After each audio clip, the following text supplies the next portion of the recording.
davidovinet.com. Vivons ensemble votre histoire.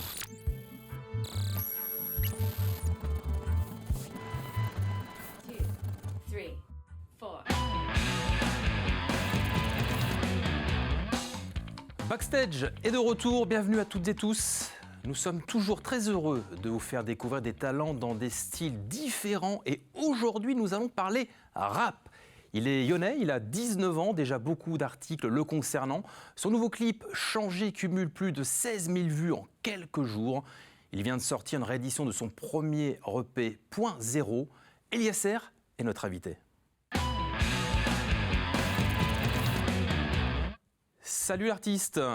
Salut à toi. Comment vas-tu Eliasser ? Eh ben, très bien, et toi ? Pour ta première télévision, C'est ça. qu'est-ce que ça te fait ? Je me rends pas compte en vrai. Ouais. Ouais, je me rends pas compte. Ouais. C'est fort, j'aime bien, j'apprécie. Ça va vite Ouais. surtout ça pour va toi. très vite, ouais, carrément.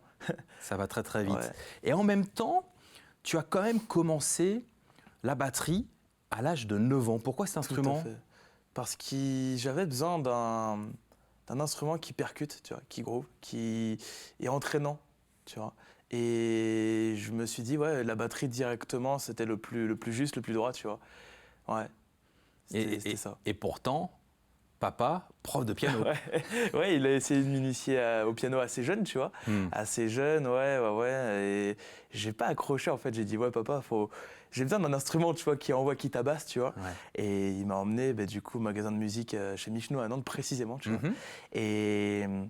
Et du coup, il m'a dit, ouais, on part sur une batterie, tu vois. Moi, ça me plaisait directement déjà parce que j'avais déjà cette idée-là d'en faire, tu vois. Ça m'intéressait, ça m'inspirait. Et ouais, on a pris une batterie. J'ai pris des cours pendant 5 ans à peu près, 5 ans, jusqu'à la mi-collège, tu vois. Et puis, ouais, ça s'est fait comme ça. Et maintenant, je le ressens aujourd'hui dans le travail rythmique de mes textes artistiques. J'ai des repères, tu vois. C'est comme instinctif. Des fois, à certains moments, je me dis, voilà, j'ai des placements en fait vocaux qui viennent naturellement. Ouais. Pourquoi le Des rap repères. précisément ? Pourquoi plus ce style de musique ? Pourquoi le rap ? Je te dirais pas le rap en lui-même, je te dirais plutôt le hip-hop. Parce que c'est plus large, ça me correspond mieux. Pour moi, le rap, c'est un peu le stéréotype, tu vois, le rap à l'ancienne, tu vois, 50, Booba, Karis à l'ancienne, tu vois. Et aujourd'hui, c'est un peu un nouveau mood, un nouveau style. Et ouais, j'adhère beaucoup plus particulièrement le hip-hop, surtout que j'ai des goûts musicaux qui s'élargissent un peu plus en plus au fur et à mesure que je grandis, tu vois, qui m'inspirent aussi beaucoup plus. Et ouais, c'est plus ça. Et tu vois, moi-même, je fais pas tellement du rap, hein. C'est plutôt, je fais de la pop urbaine. C'est, on va dire, un style de rap quand même assez défini, mais ça s'apparente plus à du hip-hop, tu vois. Et quand tu te lances donc dans cette version urbaine, comme tu le décris, qu'est-ce que dit ton entourage ? En vrai, pas grand-chose dans le sens où, voilà, il se dit, ouais, il est passionné de musique, il tente. Ouais. Il tente, tu vois, prise de risque directement.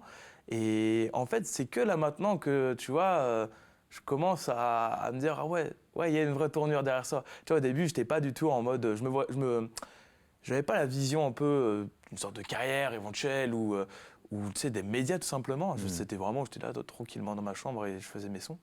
Dans ton home studio ? Exactement. Parce que tu as un home studio. Exactement. À quel âge tu l'as mis en place ? Vers 16-17 ans. Déjà, ouais. 16-17 ans, ouais. D'accord. Ouais, là où j'ai commencé. Et si tu veux, l'anecdote, elle était folle. J'étais avec un pote, parce que de base, Eliasser, c'est 2 personnes. Maintenant, j'ai récupéré, je suis tout seul, tu vois, en tant qu'artiste. Et en fait, j'avais fait un son, donc du coup, avec cette autre personne. Et en fait, on s'est regardé à la fin, tu vois. Et on s'est dit, on le balance directement sur YouTube. On était là et on n'avait même pas encore trouvé le nom d'artiste qu'on voulait balancer le son, tu vois. Ouais. Et on venait de l'enregistrer, mixer, et on venait de, voilà. Et on l'a balancé directement. Ouais, il y a eu une sorte d'engouement assez à bas échelle quand même, parce que voilà, il n'y a pas de promo ou quoi mise en place stratégique derrière, mais c'était quand même, c'était le premier son, tu vois. Tu te dis, c'est le premier son que je balance. Les gens avaient adhéré et c'était cool. Je me suis dit, ça peut partir comme ça. Et à quel moment, justement, Lucas Lenz devient Eliasser ? Au lycée. Au lycée. Au lycée. Ouais. Au lycée, c'est oui, parce que t'es étudiant toujours. Ouais, toujours étudiant, toujours, bien sûr. Ouais, étudiant en BTS, NDRC, tout ce qui est commercial, marketing digital à fond. Ouais, je kiffe. Au lycée Notre-Dame-du-Roch. Exactement. Qu'on salue, forcément. Et c'est ça, ouais. Et puis Eliasser, donc rapidement, après ce home studio, après l'accord de tes parents, évidemment pour partir pleinement dans cet univers musical. Tu sors le 19 août 2022 ton premier album que tu écris. Premier projet que j'écris. Et c'est le point zéro. C'est ça. C'est le premier projet. Je dirais pas album parce que ça reste un EP, tu vois, en termes de catégorie, on va dire musicale. Il y a 6 titres là à ce moment-là. Il y a 6 titres à ce moment-là qui sortent, ouais. Et en fait, si tu veux, c'est moi qui écris parce que pour moi, en fait, tu vois, d'un point de vue personnel, si j'écris pas, c'est pas Eliezer, tu vois, c'est une autre personne, tu vois, c'est pas assez authentique, c'est pas mes émotions, ce que j'ai envie de représenter, ce que j'ai envie de parler et ce que j'ai envie de transmettre au public, c'est pas ça. Et c'est pour ça que moi, ça me tient à cœur vraiment d'écrire, que ça prenne un jour, 2 heures ou un mois, tu vois, c'est moi, j'ai envie, voilà, d'avoir ce contrôle sur ma musique, tu vois. C'est important. Et quand est-ce que tu as le temps d'écrire avec tes études qui te demandent beaucoup de temps aussi? Tout le temps. Tout le temps? Tout le temps. Des fois, je suis en cours, je sais pas, je te dis un exemple, je suis en cours de français, tu vois. Et je pense, dans ma tête, dans un exercice quelconque, vraiment un truc hyper lambda, il y a des phrases qui me parlent et j'assemble les mots bout à bout, ça fait 2, 3, 4, 5, 10 lignes. Et je les ai écrits sur mon téléphone directement. Ça peut être comme ça, en plein cours, ça me prend. En fait, ça prend, l'inspiration te prend. Ça peut être comme ça peut être à table, ça peut être au taf, ça peut être le soir avant de dormir. Il n'y a vraiment pas de moment. Il n'y a vraiment pas de moment, l'inspiration te prend comme ça directement. Bien sûr. Et ouais, j'enregistre déjà tout. Et c'est pareil, j'aime bien un peu dans tous les environnements que je visite ou que j'ai l'habitude d'y aller, de capturer un maximum d'infos en termes visuels pour, tu vois, inspirer un maximum possible dans mes textes, que ce soit des émotions que j'ai à ce moment-là, un moment précis, que ça soit l'envergure, l'environnement, le paysage, que tu veux, tu vois. Et je capture ça. Et visuellement parlant, après, derrière, j'arrive à y faire allusion dans mes textes et ça me donne de l'inspiration du coup sur une thématique et un champ lexical que je mets vraiment à profit en termes de musicalité et ça permet de faire un son assez construit, assez abouti et faire passer un message quelconque au public. Ouais. Le message de ce magnifique tube qui est changé, quel est-il? Alors changé, c'est l'occasion aussi de dire qu'il y a un clip qui a été réalisé par Louis Frimodo, qui est vraiment très bien mis en scène, un travail de qualité, il faut simplement aller le voir, vous verrez la qualité du travail de Louis Frimodo. C'est Louis. Qu'est-ce que tu... lui. Ouais. Tout à fait. Vraiment, très très bien réalisé. Et qu'est-ce que tu voulais faire passer comme message? Le message un peu peut-être difficilement percevable parce que c'est pas un message qui peut être claquant directement au premier visuel. C'est vraiment en fait que pour moi, tu vois, l'aspect sentimental amoureux prend beaucoup de place chez un être humain, chez un homme particulièrement, pour vraiment réaliser au mieux ses projets. Ça peut être projets familiaux, projets perso, projets boulot, ce que tu veux, tu vois, n'importe lequel. Et pour moi, quand on a un soutien féminin derrière tout ça, je trouve que c'est beaucoup plus précis et percutant en termes de travail directement. Tu sais mieux comment défendre ton projet, comment le mener à bien, tu vois. Alors que quand tu es tout seul, tu peux te poser 10 000 questions, tu sais pas vraiment vers quoi commencer. Alors qu'en fait, quand tu as une fille, une femme avec toi, finalement, elle te guide instinctivement et ça devient totalement fluide en fait la réalisation de certains projets et c'est vraiment ça en fait que pour moi au quotidien, surtout en plus quand tu es un peu dans la création, ça peut être musical, digital, ce que tu veux, tu as ce côté créatif qui prend du coup toute son envergure et il faut être amené à prendre des bonnes décisions, faire des bons choix stratégiques et quand tu as le soutien du coup de quelqu'un avec toi, c'est beaucoup plus flagrant et tu y arrives beaucoup plus. Ouais. Ce mot, flagrance, tu parles de tout cela, c'était une évidence pour toi de tout de suite sortir une réédition de ton album Point Zéro? Parce que là, c'est une réédition changée, fait partie de ce titre, de ces titres qu'on va retrouver. C'est ça. En fait, si tu veux, quand j'ai sorti Point Zéro le 19 août dernier, j'avais encore des sons sur mon disque dur, tout simplement, qui étaient encore en cohérence. Je me suis dit, pourquoi pas, en fait, vu que j'ai des sons là à disposition, vu qu'ils sont dans le même mood et la même thématique que ce que je venais de sortir, pourquoi pas en refaire une réédition pour venir complémenter du coup ce projet Point Zéro et du coup en faire une réédition qui va s'appeler 2.0 du coup tout simplement. Mais ça reste le premier album, tu vois, ça reste les 12 premiers titres que je sors. Et pour moi, ça reste le projet Point Zéro, premier G, tu vois, c'est le premier. C'est le premier, ouais. Et dans cette réédition, il y a également le titre Juste pour naviguer. Exactement.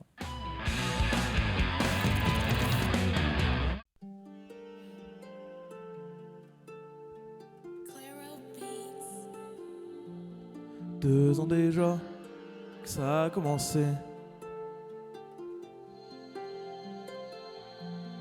2 ans déjà que ça a commencé. Faut rester concentré, kick clair tonalité. J'ai pas vu le temps passer, que des sons, des projets. Pas le temps de m'ennuyer, faut toujours s'exprimer. Peu importe, tu verras. Déterminé, on ira loin. Prendre mon temps, c'est mon chemin. Je crois que c'est ça la clé. Faut mixer patience et passion. Voilà le thème du prochain son, du futur projet. On va y arriver, guette le ciel, pas le revêt, mate les étoiles. La tête vers le sommet, faut s'accrocher.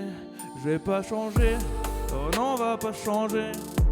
Crois-moi qu'en cours de route, on sera toujours soudés. 3h du mat, on toujours pas pété. Et je continuerai de baroud pour mieux avancer. C'est juste pour naviguer. Et j'ai des trucs à faire, des choses tournent dans ma tête. C'est juste pour naviguer. Le but c'est d'augmenter, lever le pas instantané. C'est juste pour naviguer. Faut toujours y croire, boy. Parle-moi que j'en boy. Taf très tard la night, boy. Taf tard la nage, je te garantis qu'un jour tu verras, t'auras la réussite. Tu peux y arriver dans cette drôle de vie. Sois juste différent et fais les bons choix vite. J'ai pas encore trouvé ma guinée, mais je bombarde tout droit vers le mirage. T'as capté qu'on fait pas crari, poto, guette-nous bien. C'est pas qu'un mirage, déterre depuis l'école élémentaire. Avec le temps, on va y arriver. Un rêve, faut pas que l'usaliser. Échelon en échelon, c'est comment faire. On va y arriver, guette le ciel, pas le revêt, mate les étoiles. La tête vers le sommet, faut s'accrocher. J'ai pas changé, oh non, on va pas changer. Crois-moi qu'en cours de route, on sera toujours soudés.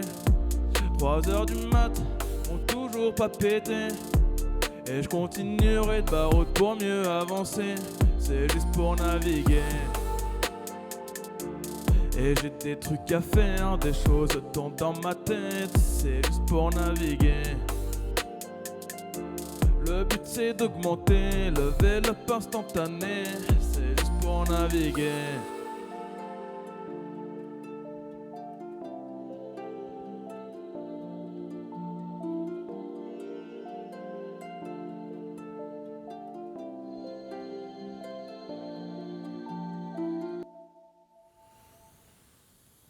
Juste pour naviguer, tiré de ce premier album, Point Zéro. Exactement. Merci Eliasser. Où est-ce qu'on peut retrouver ton actualité ? On peut retrouver ça donc sur YouTube directement, Eliasser officiel. Sur Snapchat, Twitter, Facebook, Instagram, Eliasser officiel, tout pareil. Et puis sinon, voilà, toutes les infos sur les réseaux. Vous pouvez retrouver également tous mes titres sur Spotify, Deezer, Apple Music, toutes les plateformes de streaming. Tout est disponible là-dessus. La réédition du 17 mars sortira également sur ces plateformes-là. Vous pouvez me retrouver partout directement. Donc voilà. Merci d'être venu, merci de nous avoir suivis. À la semaine prochaine pour un nouvel épisode de Backstage.